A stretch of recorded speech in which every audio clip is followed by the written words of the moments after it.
America में 14 साल के एक बच्चे का केस अदालत में आया। जुर्म क्या था? बच्चे ने एक पैकेट ब्रेड चोरी की। कोर्ट में विरोधी पक्ष के वकील ने जिरह की, बड़ी सजा मिलनी चाहिए, बड़ी सजा नहीं मिली तो कल ये बड़ा अपराध करेगा। लोगों ने तालियां बजाकर कहा सही बोल रहे हैं, सही बोल रहे हैं। जज ने बच्चे से पूछना शुरू किया, क्या चोरी किया तुमने? उसने जवाब दिया, सर ब्रेड का पैकेट चोरी किया।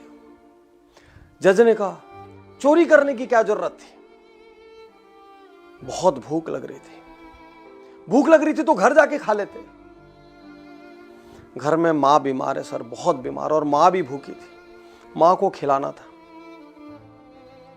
काम वाम क्यों नहीं करते? तुम तो स्वस्थ नजर आते हो, काम करना चाहिए। पूरी दुनिया में देखो बच्चे काम करते हैं अलग अलग तरीके के।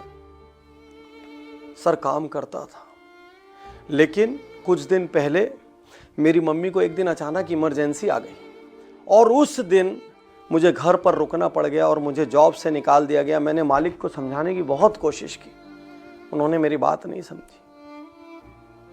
ओह, तो भी चोरी करने की क्या जरूरत थी? किसी से मदद मांग लेते। अरे कोई भी खाना खिला देता। हर आदमी में दया है, सब मदद करते हैं एक दूसरे की। और बच्चे की आंख से ठप ठप आंसू गिरने लगे। बच्चा कहता है, सर सुबह से 15-20 लोगों के पास गया, सबको स्थिति बताने की कोशिश की, कोई बात ही नहीं सुनता। किसी घर की घंटी बजाओ तो दरवाजा पटक के बंद कर देते हैं। सर मजबूरी थी, माँ को दवा लेना था, दवा के साथ कुछ खाने को चाहिए था, मेरे पास कोई रास्ता नहीं था। जज ने कहा, बहुत बड़ी गलती है, बहुत बड़ा अपराध है, क्षमा के काबिल नहीं है। लोगों ने बोला आज इसको सजा मिलेगी। दूसरे पक्ष के वकील ने सोचा आज इसको बड़ी सजा मिलेगी। और जज ने कहा, जिस डिपार्टमेंटल स्टोर ने एक पैकेट ब्रेड खिलाने की जगह, बच्चे की तकलीफ सुनने की जगह अदालत में लाने का निर्णय लिया, उसको $1000 का जुर्माना कर दो। जिस वकील ने अपने क्लाइंट को समझाने की जगह कि इतनी छोटी सी चैरिटी कर दीजिए, एक बच्चे पे दया दिखाने की जगह इस अदालत में इस केस को लाके बड़ी सजा की मांग कर रहे हो, उस वकील पर मैं $100 का जुर्माना करता हूं। जितने लोगों से ये बच्चा खाना मांगने गया, मैं शर्मसार हूं, हम एक बच्चे को खाना नहीं खिला पाए, उन सभी पर मैं $50 का जुर्माना करता हूं। और हम सब जो इस अदालत में बैठ के तालियां बजा रहे हैं, सजा मिलनी चाहिए, सजा मिलनी चाहिए। अपने साथ मैं शर्मिंदा हूं, आज मुझे एक ऐसा मुकदमा सुनना पड़ रहा है। मैं एक ऐसे समाज का हिस्सा हूं जो एक बच्चे को खाना नहीं दे सकता। हम सब पे $10 का जुर्माना, और मेरा जुर्माना मैं अभी यहीं भरता हूं।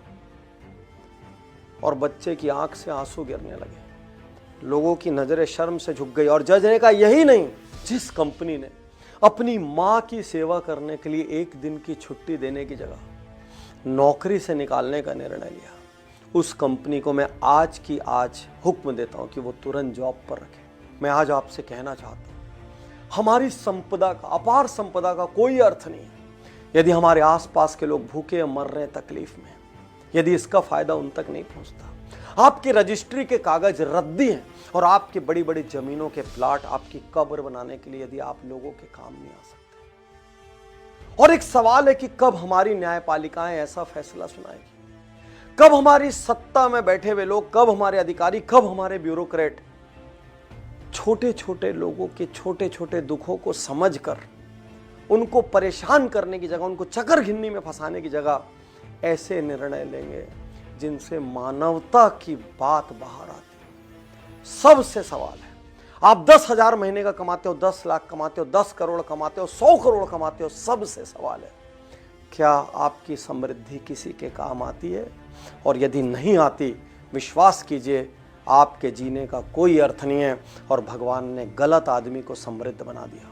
4 ऑगस्टचा अर्ज आहे ना, 4 ऑगस्ट 2 महिने तर आचारसंहिता झाली, ऑक्टोबर नोव्हेंबर आचारसंहितेमध्ये असा नियम आहे की अपंगाची केसेस पास नाही करायची नाही। आचारसंहितेमध्ये आपण बैठका घेतली संघ समितीच्या, तुम्ही काय मोबाईल मध्ये रेकॉर्ड करताय का? नाही, रेकॉर्डिंग स्वतःला शहाणं नका.